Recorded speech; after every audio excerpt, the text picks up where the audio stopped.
Всем привет! Вы на канале Дубль 2. Я Галина, художник. Кто подписан на меня, постоянно смотрит мои видео, тот знает, что крайнюю работу свою я закончила вот эту. Она еще чуть-чуть не досохла, но в принципе ее ставить в рамочку и подписать уже можно. Я просто хочу освободить этот планшет. Ее я потом поставлю в рамочке уже отдельно, она будет досыхать, стоять. А я сюда прикреплю новый холстик и буду рисовать следующую картину. Вот такая картина. Сегодня будем подбирать ей одежду, то есть рамку. Вот здесь у меня есть рамки разных. Я взяла несколько штучек.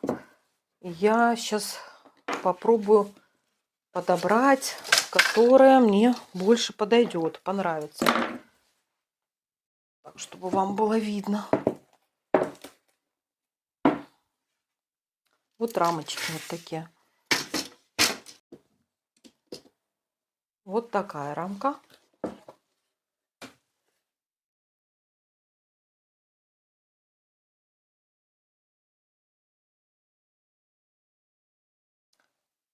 Дальше.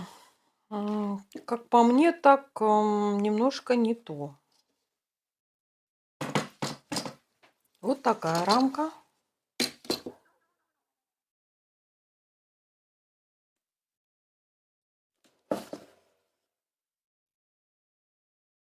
Вот такая рамка. Лучше. Неплохо. Лучше. Дальше.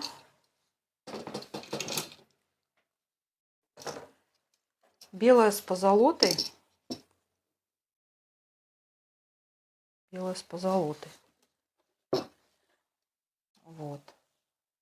Ну, конечно, да, все-таки сюда светленькую надо. Мне кажется, хорошо вот эта белая с позолотой.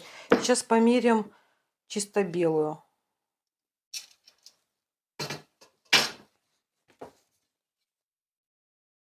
Так, здесь у меня надо будет петельку сюда прикрепить, ее нет. Вообще тоже неплохо. Сейчас покажу вам. Тоже неплохо. Чисто белая. Да, тоже неплохо. Но мне все-таки кажется, белую с позолотой я сюда. Вот эту вот.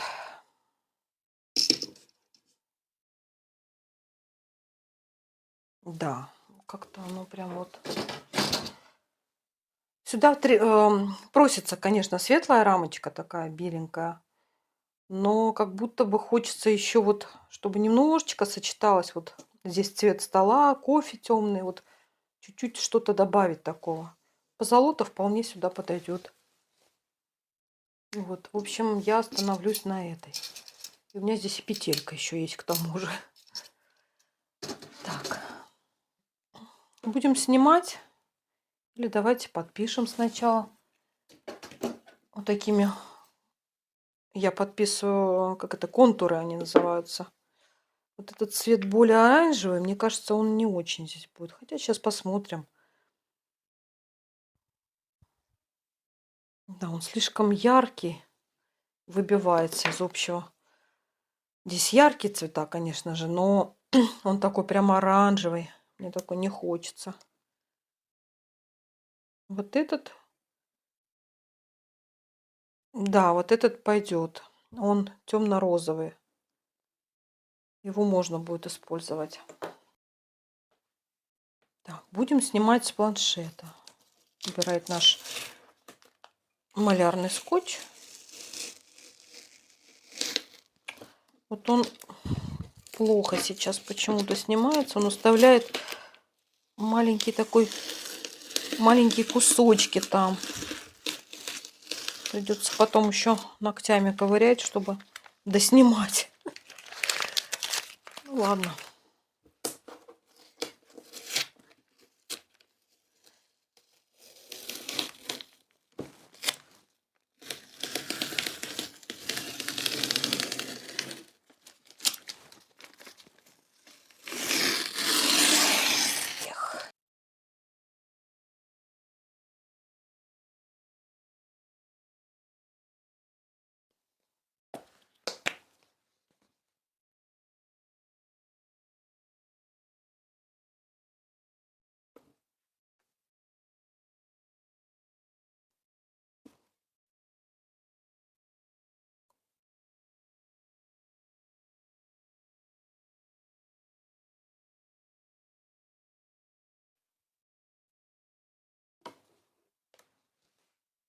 Все, автограф мы сделали.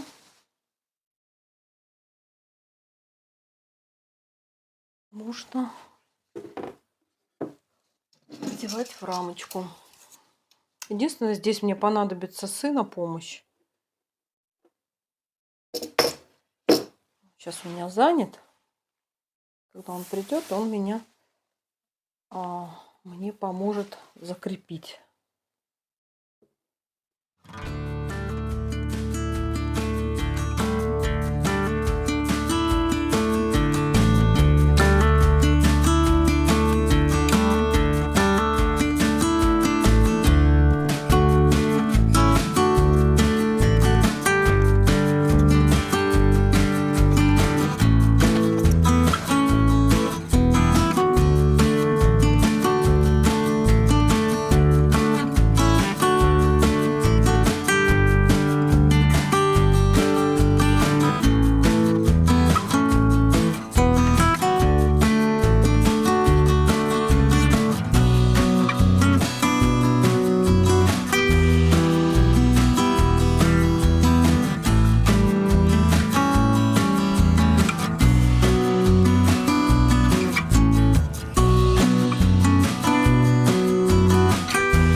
Смотрю я вот на этот участочек, который судимый сейчас, вернее, по поводу которого судятся все еще. Какой он заброшенный, заросший сорняком. Вот. И все время думаю, не могу. Вот, когда смотрю, у меня портится настроение. Думаю, ну, вот сейчас бы его покосить, посадить что-то здесь красивенькое. Я бы сделала возле своей террасы такой отступ. Ой, Тимошка. Тимика надо домой пустить. Отступ бы такой сделала, бордюр. Там бы засыпала землю вот так вот и посадила бы что-то. Может быть, вьющиеся какие-то. Ну, в общем, смотрю и сожалею, что такая ситуация здесь, что это все так тянется годами, долго. Вот. Особенно хочется покосить. Вот. И думаю, наверное, про таких, как я, говорят, тебе что больше всех надо? В общем-то, и наш застройщик написал, что все живут нормально, типа никого это особо не беспокоит, эта земля, типа вот вас беспокоит. Я говорю, да, меня беспокоит, потому что, во-первых, эта земля находится рядом с моим жильем, всем другим она, конечно, не мешает. С этой земли запущенные, заросшие, летят ко мне всякие комарики, мошки и так далее. Вот и вообще я из окна смотрю на вот эту вот неухоженность, конечно, меня это беспокоит. Вот. Ну, остается ждать, ничего не поделаешь. Может быть, год, я еще не знаю, сколько там должно пройти, чтобы наконец-то все это закончилось. Суд-то уже закончился, но еще апелляция. Вообще у нас здесь делали освещение, камеры, я уже показывала.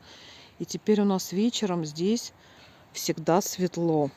С одной стороны, вроде бы прикольно, но если бы было, например, здесь красиво, вот если бы здесь что-то росло красивое, вот какая-то лиана по стеночке, и этот участок бы освещался, то вид из окна был бы шикарный, и я бы этому радовалась. Но так как сейчас видно только вот эти заросли сорняка, и мошки летят именно на свет, здесь просто толпы теперь мошек, потому что они прилетают на свет сюда. Вот, поэтому не особо радует. Радует только то, что камеры, и что, может быть, это женщина, которая вот живет рядом с не очень нормальной психикой. Может быть, она хотя бы не будет сюда больше выскакивать. Может, ее это остановит. Это мой сад-огород, который я периодически подхожу, посматриваю, что с ним тут в порядке или все. Не знаю, вот у черники какие-то листья стали такие оранжеватые, нормальные это или нет. Я чернику выращивать буду впервые, поэтому не знаю, все ли с ней в порядке. Клубничка прижилась нормально возле айвы.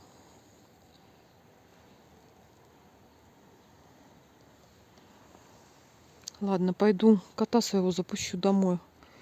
У него сейчас сложный период, он гуляет, он у нас не кастрированный, ему 5 лет. И я понимаю, что, наверное, неизбежно нужно сходить его кастрировать, отнести к ветеринарам, потому что ему просто будет легче так жить. потому что он дерется с котами, приходит покусанный. Вот, и самому ему тяжело, он в каком-то таком состоянии находится, коматоза вообще, когда кошку ищет. Поэтому, наверное, лучше все-таки его кастрировать, отнести. Так, что-то я его не вижу. Ага. Да, не знаю, видно вам или нет, что там происходит. Ну, пожалуй, я его сейчас беспокоить не буду.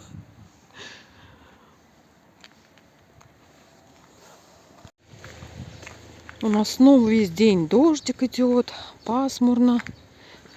И даже похолодало, 12 градусов, прохладненько. Такие у соседей красивые розочки. Здесь в улице мы идем. Дорога, конечно, у нас. Мы всегда ходим и мечтаем о том, что, может быть, когда-то здесь заасфальтируют, я не знаю. Но очень хотелось бы в это верить. Вот эти кусочки, они называются прилозы. Вот он начинается вот оттуда, где там такая красная машина стоит, фургончик. И заканчивается вот где белая машина, то есть где уже поворот к нашему дому. Это прилозы называются. Их тут много, там 1, 2, 3, 4, 5, 6, 7, 8 там и так далее. Вот. И, по-моему, ни одного этого прилоза нет асфальтированного. И здесь, естественно, всегда вот такая ситуация. После дождя грязно. Если это не дождь, сухая дорога, то это пыльно. Вот так вот машина проедет, и пылища стоит столбом. В общем, приятного мало. Дальше все выходишь, там все хорошо. Там уже везде асфальт. Ну, у нас вот эти прилозы все вот в таком виде ужасном. Ну, кстати, дом шустренько достраивают. Ну, как, не достраивают, а продолжают строить.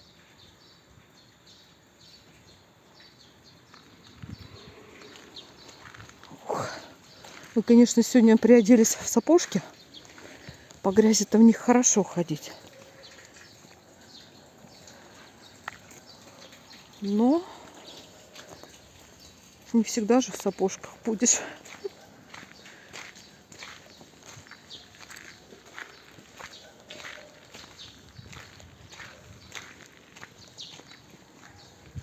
Мы идем в Lidl в магазин.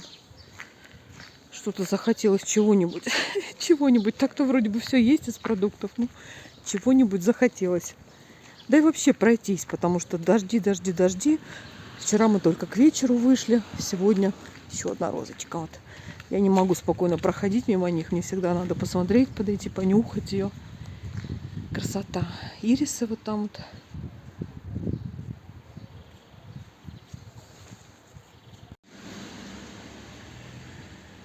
А это красота возле стоматологии. Ирисы какие. Это какие-то прям высокие. Вот это, кстати, абрикос. Вот в этом году видно, что есть абрикоса. Абрикос должно быть очень много. Вот оно прям все усыпанное. В прошлом году был не сезон на абрикосы, потому что, вернее, не то чтобы не сезон, а просто они все пропали. Как раз когда абрикос цвел в апреле месяце, было пару дней, когда сильно упала температура, по-моему, до 0. И абрикосов, конечно, не было. А в этом году они будут в большом количестве. Это грецкий орех шикарный, огромный.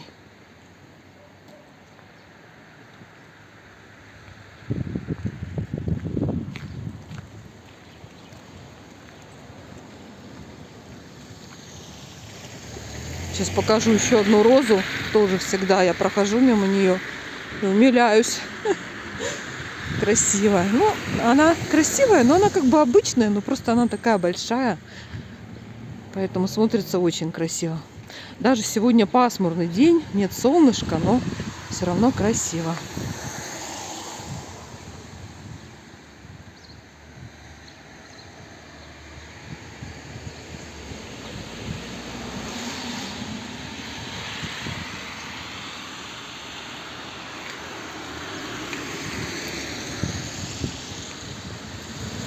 Беда Сербии, отсутствие тротуаров пешеходных. как бы они есть, но ходить по ним невозможно практически, потому что все уставлены машинами.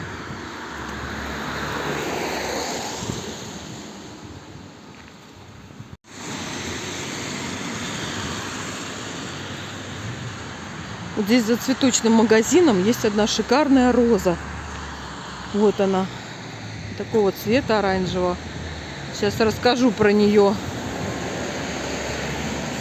В общем, я ее в прошлом году отрезала веточку маленькую, хотела ее укоренить. Но у меня ничего не получилось. Вот, вчера я сорвала еще одну веточку, но она оказалась слишком молодая.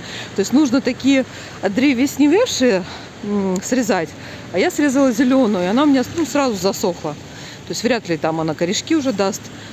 В общем, я так понимаю, что Сербе надо ходить с ножничками на всякий случай в кармане. Если что-то нравится, то срезать сразу и дома потом пытаться укоренить. Вот. Но что-то я все время их забываю с собой носить. И не каждый раз рукой удобно отрывать. Вот. Но, с другой стороны, честно говоря, в Сербии так все стоит дешево в плане саженцев, что думаешь, ну, а может быть, оно и не надо, потому что как бы каждый должен заниматься своим делом. Ну, я рисую, я и должна рисовать. Кто-то выращивает саженцы, пусть выращивает. То есть они стоят дешево. Можно уже укоренившиеся купить там за 100 с чем-то динар. Вот, и быть довольным. Зачем как бы самой там пытаться, получится, не получится. Вот. Так что, может быть, я даже и не буду их резать и пытаться укоренить. Все, мы идем в Lidl, нам по прямой. Вот 17.05, 12 градусов. А неделю назад было 27 здесь на градуснике.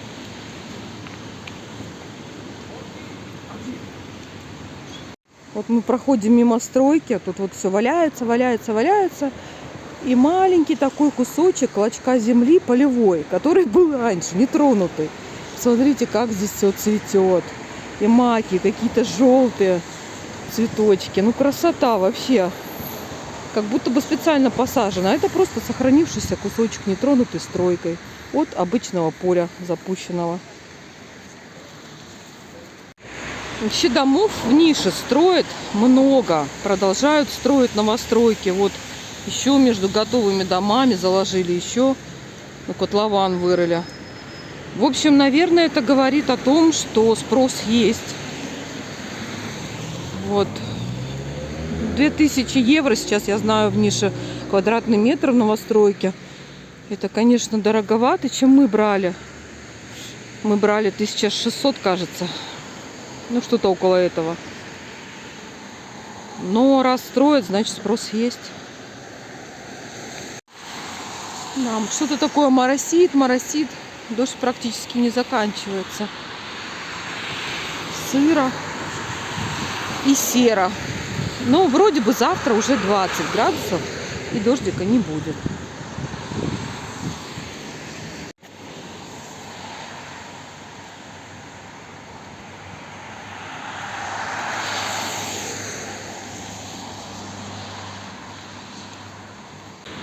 Вот уже и Lidl. Нам от дома идти где-то минут 20. Ну, не спеша.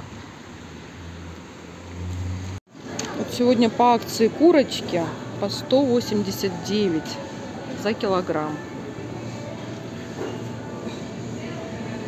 Где-то здесь 267 вот ценник. Здесь сколько-то 1,5 килограмма, наверное, примерно.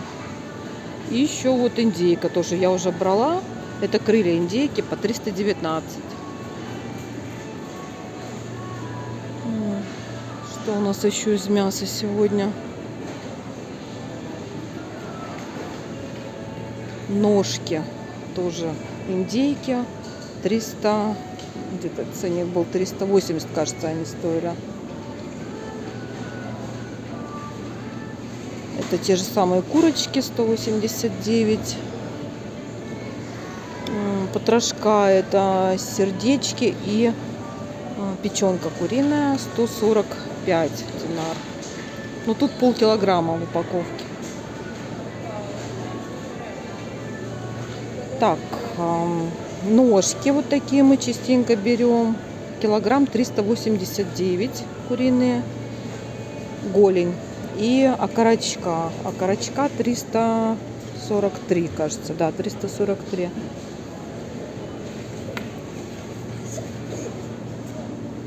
Что-то давно не было грудки куриной по акции.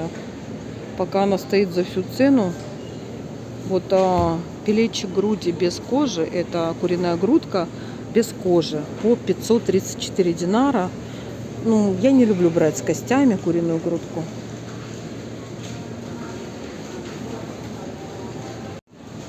Вот нашли сумка-холодильник маленькая. Я так понимаю, небольшая такая.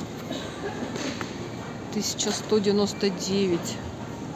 И еще мы нашли набор для приготовления суши. Еще он по акции идет. Сколько, Никит, прочитай, стоит? 900. 900. А был 2 с чем-то, да? 2200. 1200. Я это плохо вижу.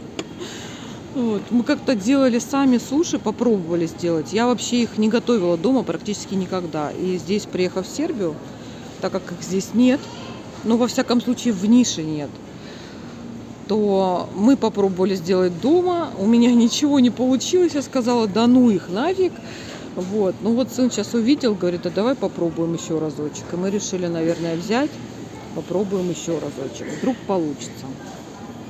Берем? Форменные всякие такие. Здесь что вообще? Ну, вот эти все пластмасски. Типа, куда класть форма, чем что-то там сверху придавить надо, потом разрезать и достать. Они разные формы тут, я так понимаю, есть круглые, есть такие. Ладно, давай берем, потому что шансов научиться у меня их нет. Я уже попробовала, что-то мне не особо понравилось с ними возиться. Вдруг с этим набором легче будет. Вот квадратные, вот круглые, а эти вообще сердечковые, разные формы. Прессы сверху разные, чем придавливаются, в зависимости от формы. Коврик не знаю, я его тут не видел, она открытая, ничего такого нет. Ну, коврик у нас в любом случае есть. Но они зачем-то еще нож нарисовали. Да, вот непонятно, нож входит туда в комплект или нет. Ладно, давай возьмем, дома посмотрим. 900 динар, это сколько там, на рубли 700 с копейками. Ну, попробуем. Давай, кладем. Тут еще что-то такое интересное продается для вакуумной упаковки, я так понимаю. Какой-то аппаратик. Ну, стоит он 2700. Недешево. Ну, нам как бы не надо, просто интересно стало. Так, а вот это для сушки. Для сушки, да. 4500. Для сушки. В общем, для изготовления сухофруктов. Это что-то термо, как он греет воду, который, я забыла даже, как он называется. У нас когда-то был такой, когда сын был маленький, чтобы всегда у нас был кипяток, и он не подходил к газовой плите. Я не разрешала ему включать, когда он был маленький. Мы покупали вот такую штучку, и она поддерживала всегда горячую воду. Вот. Сейчас нам он, сын вырос, и к плите я разрешаю подходить. Так что нам он просто... Да ладно. Кто тебе не разрешает? Ты что? Нагазывает, ее сама Ну, в общем, наговаривает на меня. Так, что-то тут еще интересное. Смотри-ка. Миксер, да? Так, ну, в принципе, да. Я люблю все это посмотреть, но ничего не нужно нам этого. Все есть. Чайничек. Кстати, вот мы чайник хотели купить, и прям такой хотели. Да, Никит? Но мы его, в общем-то, и купили. Прям такой. А почем мы купили, не помнишь? 3200. О, 3200. А здесь 2500. Вот Ну, так меньше. вот. Ну, он чуть-чуть меньше, а так он вообще такой же по качеству. Фирма другая. Ну, по качеству. Я вижу, что качество примерно такое же, как у нас у чайника.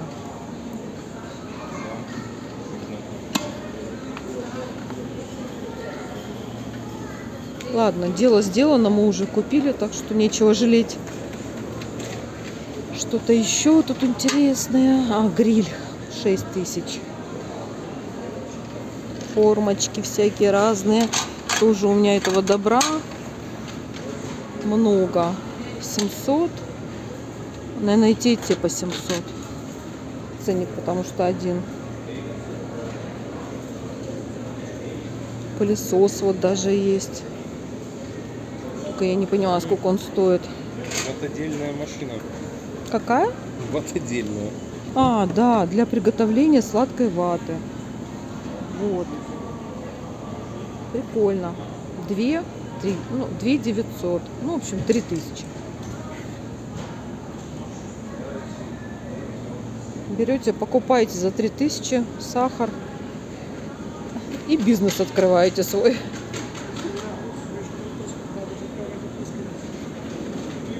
Утюжок 2300.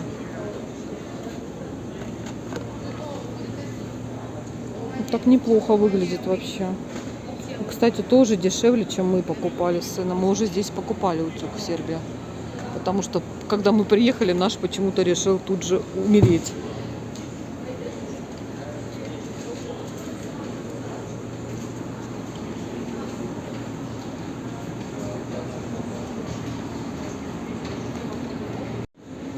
Вот такой распрыскиватель для полива я привезла из России.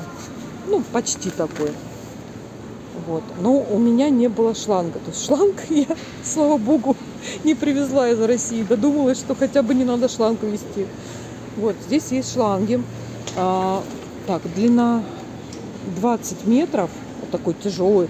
Но чувствуется, что много его здесь. Кто-то здесь переставил йогурт и не взял и оставил. Пропадет, жалко будет. Вот, в общем, вот такая вот упаковка шлангов можно купить за 1000 динар. Вот. Я же планировала как, что я на кухне подключу вот такой шланг и буду там у себя под окнами, посажу все, поливать. Красота. Никак не ожидала, что в меня полетят от бабки, от соседей камни. Поэтому планы пришлось поменять. В общем, у меня-то планы были, но неожиданно подкорректировала нам соседка. Еще есть вот такие штучки. Это понятно, да, что для мебели приклеивать на ножки стульев там. Вот. Вообще они в Сербии очень-очень актуальны. Мы тоже такие покупали, искали. Мы не знали, что в Лидле они продаются. Искали в китайских магазинах. Потому что деревянные полы везде, натуральное дерево, паркет натуральный. И если не набивать, не приклеивать вот такие вот мягкие штучки, то стулья будут царапать ваш красивый пол. Поэтому мы тоже покупали такие.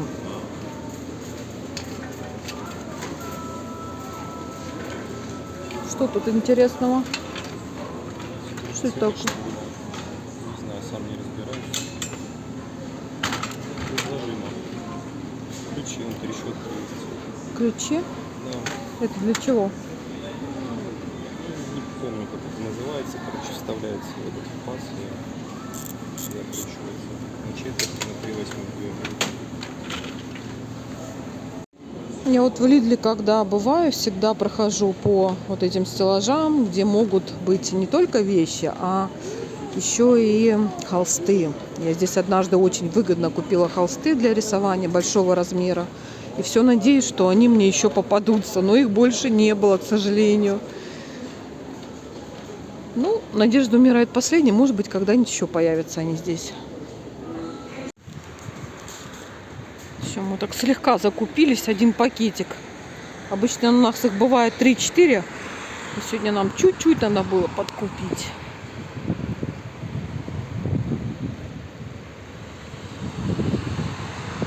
Пешком пойдем, да, Никит? Дождя нет. Сумок нет практически. Вообще вот здесь вот остановочка и автобус. Нам 2 остановки всего лишь нужно. Вообще, конечно, когда 3 года назад мы оформили здесь уже нашу квартиру, то есть еще можно неправильно сказать купили, но мы предуговор заключили. Вот. А через год после этого мы уже оплатили вторую часть и уже купили квартиру. И еще в этот период здесь Лидла магазина не было. Вот примерно вот так же это все выглядело. Ой, опять собаки. Вот так это выглядело, типа стройка какая-то шла вот на этом месте. А когда мы переехали жить сюда через 3 года после покупки нашей квартиры, что Lidl уже вовсю работал. В общем, нам крупно повезло, что в нашем районе открылся крупный магазин, что нам не нужно таскать откуда-то издалека. Вот, так как машин у нас своей нет, очень удобно. Мы сюда часто ходим за продуктами, практически, по большей части, практически все здесь покупаем. Иногда на рынок, иногда в другой магазин какой-нибудь, но больше всего, конечно же, здесь.